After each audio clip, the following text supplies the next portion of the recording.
Hey guys, welcome to the Dunn-Wisdom Show. I am your host, Melissa P. Dunn, public servant, award-winning entrepreneur, and personal brand strategist. Now, each week, I love sitting down with change makers, trailblazers, and leaders who embody courage, integrity, and wisdom in action. And today's guest does just that. I'm sitting down with Mario Orantes, who is a registered nurse with over 17 years of experience across long-term care, hospice, home health, integrated primary care, and case management. He currently serves as a Senior Director of Core Coordination at Banyan Community Health Center, where he leads programs dedicated to improving patient outcomes. Mario is especially passionate about cancer prevention and early screening. Ladies and gentlemen, the need is urgent.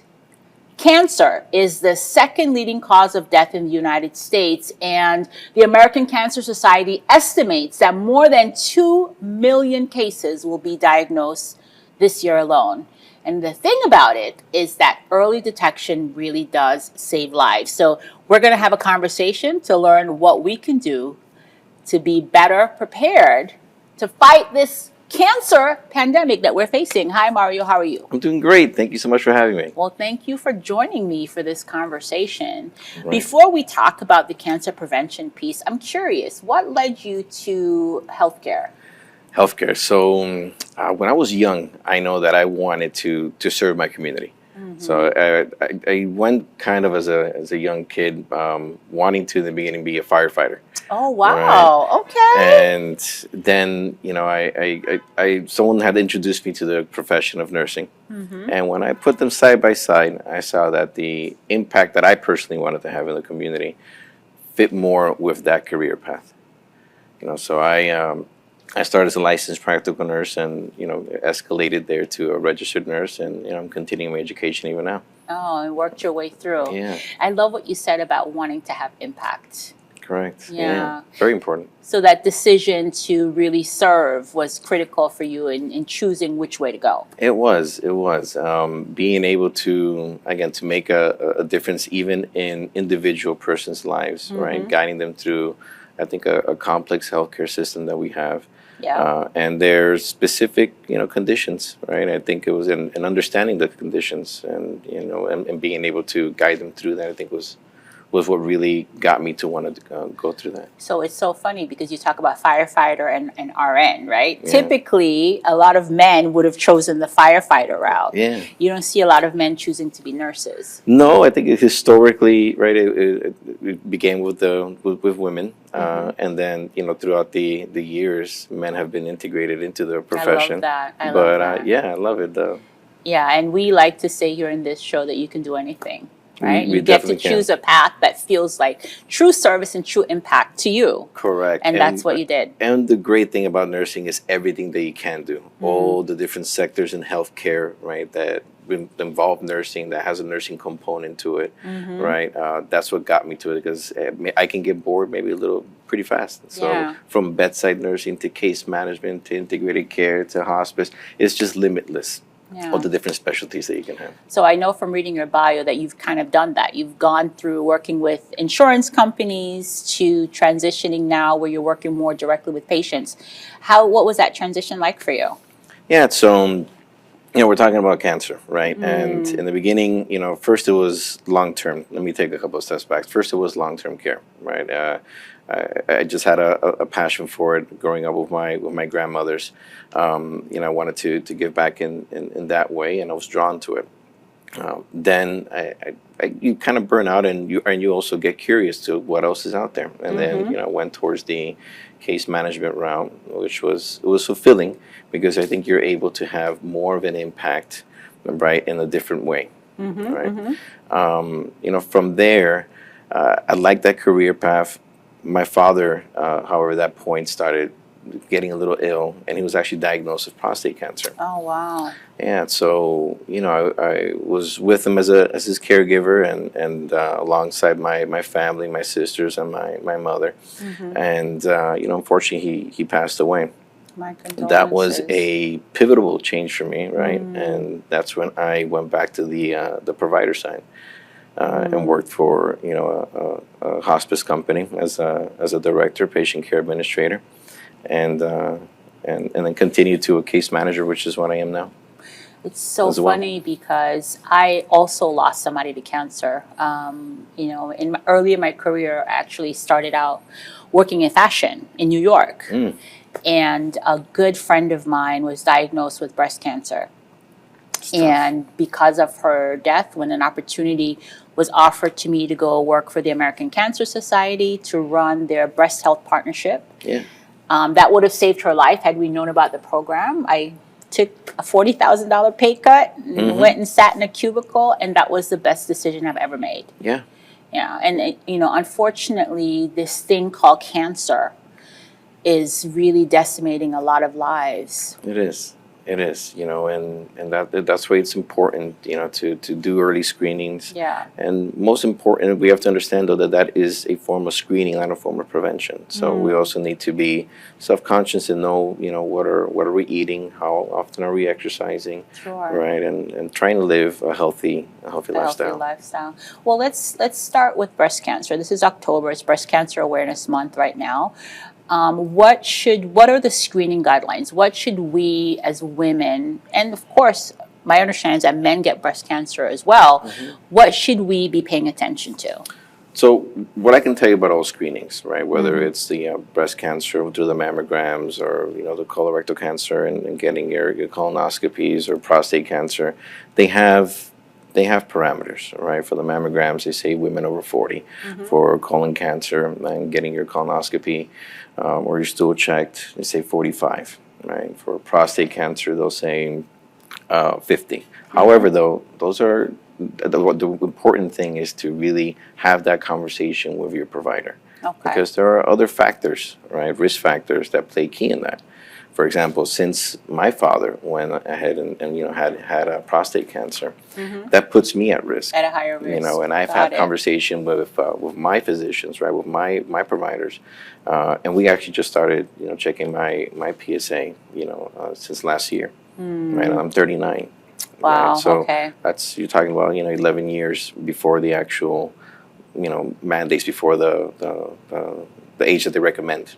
Right? So that's why it's important. Family history, genetics, race, right? We know even with our prostate cancer from, September, we just passed prostate month, right? Right. So, that one, the Black community is actually a lot more at risk for that, right? And a lot of that has to do with genetics. A lot of it has to do with late detection, right? But it's important to have that conversation to see what are your risk factors and when should you be actually testing individually for you. Make sure you're going to the doctor. Yes. And you and I work together on the Take Your Loved One to the Doctor campaign. Yes. So we'll talk a little bit about that when we come back. Yeah. See you in a minute.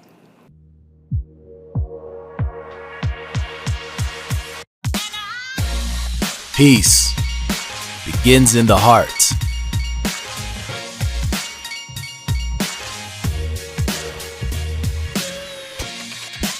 And grows with understanding. Every shared story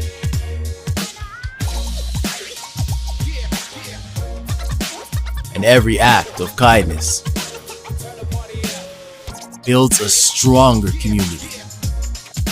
In every handshake, smile, and kind word. Join our movement, Lauderhill.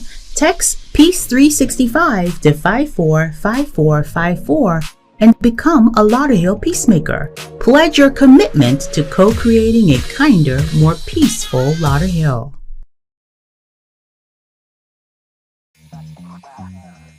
You never miss a cut. When the last time you get a checkup? I used to avoid the doctor, didn't want to hear the bad news. What do you mean you avoid the doctor? You forgot the doctor, my brother. We teach our boys to take care of what matters. Show up, stay on top of things. But are we really showing them how it's done? Visit myhealthpledge.org and take the pledge. Then go to the doctor and bring someone with you. No insurance? We can help. myhealthpledge.org lists free screenings in Lauderhill and in Overtown. Welcome back, everyone. We're here with Mario from Banyan. Mario, you and I just partnered together on a project called Take Your Loved One to the Doctor campaign that we're doing Yes. in Overtown and in Lauderhill. Yes. And we went out to barber shops and offered some screenings to particularly men in my community. Yes. What was that experience like, and what did you notice as a result? So number one, it was fun, and thank you for Of course. allowing us to piggyback in that event, because it was fun. Engaging is always key, right? Mm-hmm. And I think in the beginning you might have some people who might be a little Hesitant, Hesitant, right. especially in this climate. Nobody Yeah. really wants to talk to strangers because they're afraid that what they might say might put them in jeopardy. Yep, And I think it's all about the approach.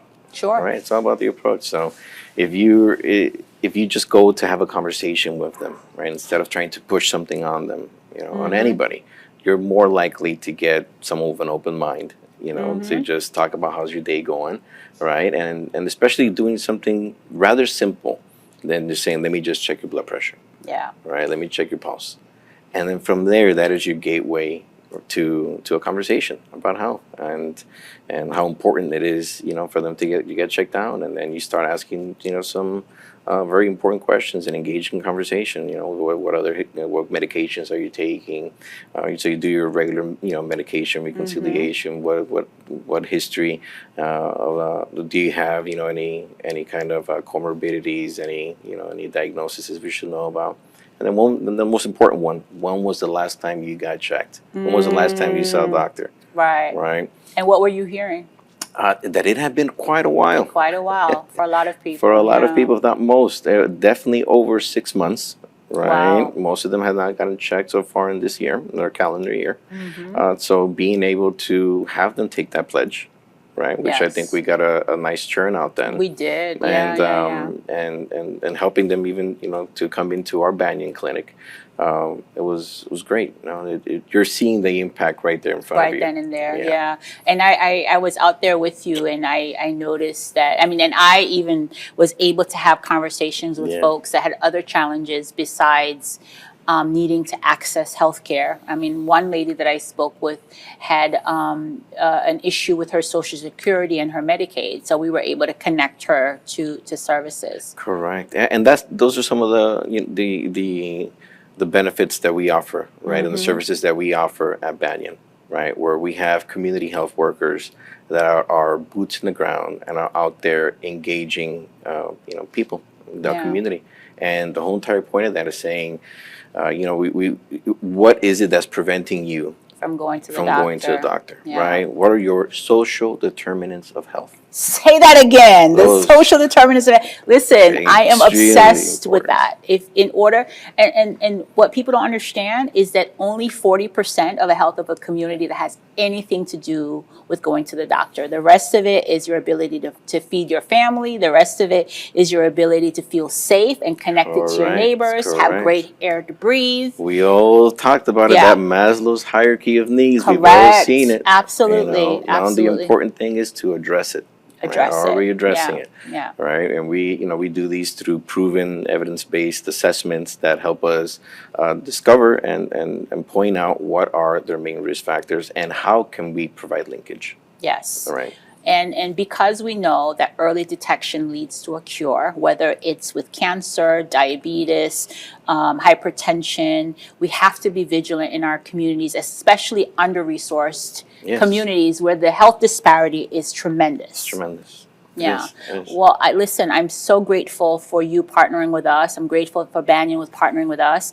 And one of the things, too, I notice is that you and your team, you in particular, you sometimes do house calls. Talk to me a little bit about that. Yeah, so two things. So, when my community health workers, right, are able to have some sort of a barrier to engaging a client, a patient of ours, right, or even a potential patient of ours, I go out there with them. Wow. I go out there with them. I provide that clinical approach. Again, I've done case management. I've been in communities all over Florida, from the Panhandle all the way to Florida City. So, you got to get out there and engage. You got to get out there and meet them where they're at, right? And I do that. And then also, I'm a per diem hospice case manager. right? And that's okay. yeah. So that's a little. That's something from passion, right? Because and what I believe keeps my nursing skills sharpened. Yeah. I So love that. being able to have your most basic, skills, know how to do vital signs, know how to do basic wound care, and providing education, right? And knowing how to engage, patients in their communities. Yeah. So in our city, in Lauderhill, we have a community paramedicine team, and I know that they partner with you guys at Banyan and really make sure that our residents are getting the best possible care, Yes. particularly those who have those social determinant barriers, as we've been talking about. Yeah, All right. yeah, we've received a few referrals from them, Good, and we good. get You have our a great community. team. Yes, they Yeah, do. have a great team. We get our community health workers, and we make sure that they're right out there and are just passing that baton, and that we're continuing where they left off. Oh, fantastic. So we're happy. Fantastic. So guys, if you haven't yet had your annual checkup, I really encourage you to take yourself and a loved one to the doctor. If you would like to take the pledge, go to myhealthpledge.org and take the pledge, and then follow up and go to the doctor. We'll be right back. Yes.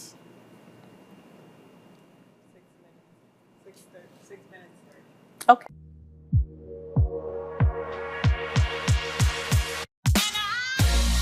Peace begins in the heart.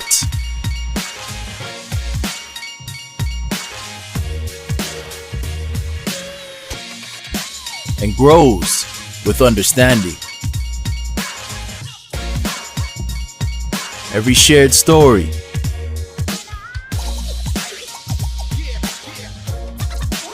and every act of kindness builds a stronger community. In every handshake, smile, and kind word. Join our movement, Lauderhill. Text Peace 365 to 545454 and become a Lauderhill Peacemaker. Pledge your commitment to co-creating a kinder, more peaceful Lauderhill.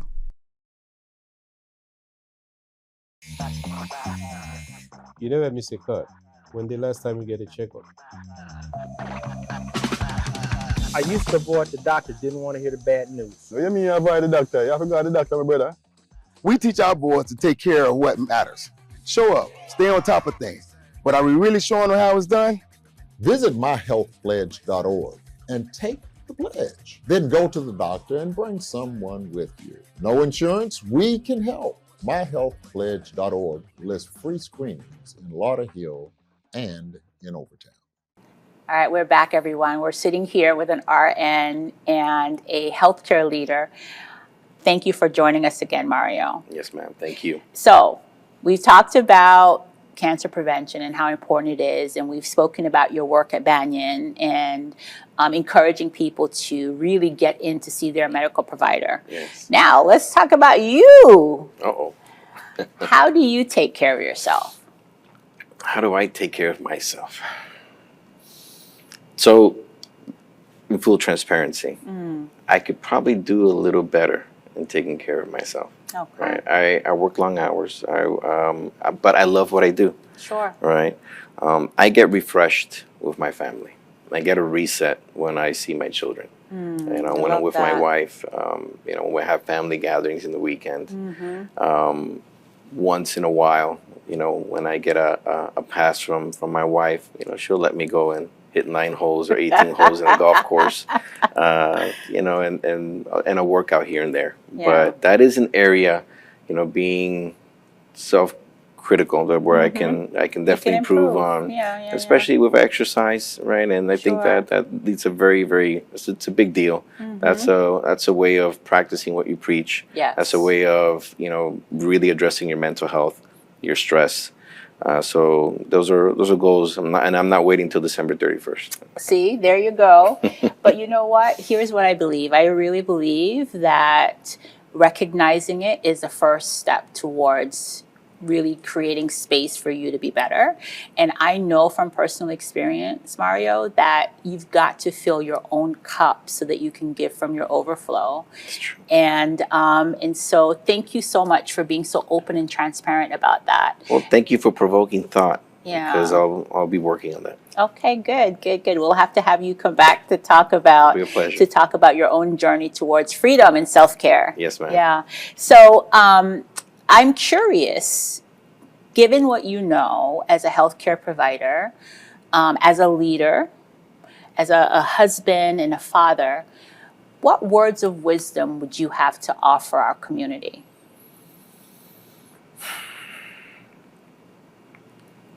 When it comes to cancer and early detection, sometimes it could be fear that can prevent you or stopping you from taking that first step. And I would say that it's important to know that, on the other side of that, there's hope. On the other side of that, there's hope. warmness and there's encouragement and there is support. So it's important to take care of your health. It's important to take control of it, right? And talk to your providers and be there for yourself and for your family and loved ones. Yeah. Thank you for sharing that. Yes. Thank you so much for joining us for this conversation. Thank you, ma'am. Real pleasure.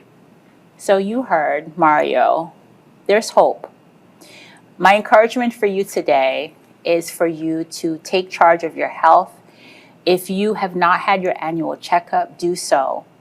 I recently lost a very dear friend and colleague to pancreatic cancer. And my encouragement for you is to make sure that you access care now. If you don't have a provider and you need one, every single community have a federally qualified community health center like Banyan. Please take good care of yourself. This has been the Dunn-Wisdom Show. I'm your host, Melissa P. Dunn, and I will see you next time.